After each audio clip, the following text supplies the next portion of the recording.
EV బైక్లు, EV కార్లు ఇప్పటికే వచ్చాయి. ఇప్పుడు ఏకంగా ఈవీ విమానమే వచ్చేసింది. అమెరికాకు చెందిన బీటా టెక్నాలజీస్ అనే కంపెనీ విమానయాన రంగ చరిత్రలో తొలిసారిగా ఈవీ విమానాన్ని రూపొందించి విజయవంతంగా నడిపింది. ఆలియా CX-300 అనే పేరున్న ఈ విమానాన్ని అమెరికాలోని ఈస్ట్ హ్యాంప్టన్ నుంచి కెన్నెడీ విమానాశ్రయం వరకు 4 ప్రయాణికులతో ఇటీవలే నడిపించి చూశారు. ఈస్ట్ హ్యాంప్టన్ నుంచి కెన్నెడీ ఎయిర్పోర్ట్ వరకు మధ్య దూరం 130 కిలోమీటర్లు. ఈ దూరాన్ని ఆలియా 30 నిమిషాల్లో అధిగమించింది. దీనికైన ఖర్చు $8.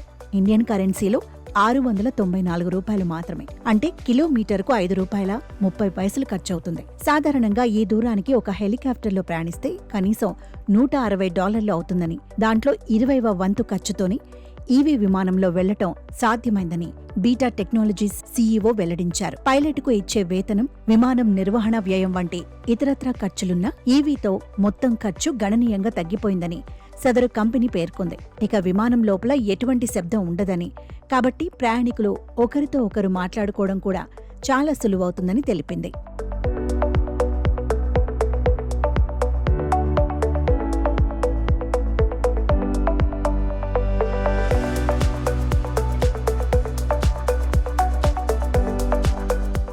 ఈ ఏడాదిలోపు ఆలియా CX-కు అమెరికా ఫెడరల్ ఏవియేషన్ అడ్మినిస్ట్రేషన్ గుర్తింపు తెచ్చుకోవాలని బీటీ టెక్నాలజీస్ ప్రయత్నాలు చేస్తోంది. ఆలియాలో ఒకసారి ఛార్జింగ్ చేస్తే 250 నాటికల్ మైళ్ల దూరం, అంటే 463 కిలోమీటర్లు ప్రయాణించవచ్చు. స్వల్ప దూర ప్రయాణాలకు ఈ తరహా విమానాలు సరిపోతాయని బీటా టెక్నాలజీస్ CEO క్లార్క్ తెలిపారు. గగనతల టాక్సీల్లా కూడా ఇవి పనిచేసే అవకాశం ఉందని నిపుణులు అంటున్నారు. భవిష్యత్తులో ఎయిర్ టాక్సీల వినియోగం పెరుగుతుందని అంచనా ఇప్పటికే ఉంది. 2028లో అమెరికాలోని లాస్ ఏంజల్స్ లో జరిగే ఒలింపిక్స్ లో క్రీడాభిమానులు నగరంలోని ట్రాఫిక్ చిక్కుల బారిన పడకుండా ఎయిర్ టాక్సీలను నడిపేందుకు ఒలింపిక్స్ కమిటీ ఆర్చర్ ఏవియేషన్ అనే సంస్థతో ఒప్పందం కుదుర్చుకుంది. మున్ముందు ఈవీ విమానాలు టాక్సీల రూపంలో వస్తే ఇంకా మేలు జరుగుతుందని నిపుణులు అంటున్నారు. ఈవీ సౌండ్ చేయవు కాబట్టి శబ్ద కాలుష్యం తగ్గనుంది. ఇంధన ఆధారిత విమానాల కంటే జీరో కార్బన్ ఉద్గారాలను కలిగి ఉంటాయి కాబట్టి ఎకో ఫ్రెండ్లీగానే ఇవి ఉంటాయి.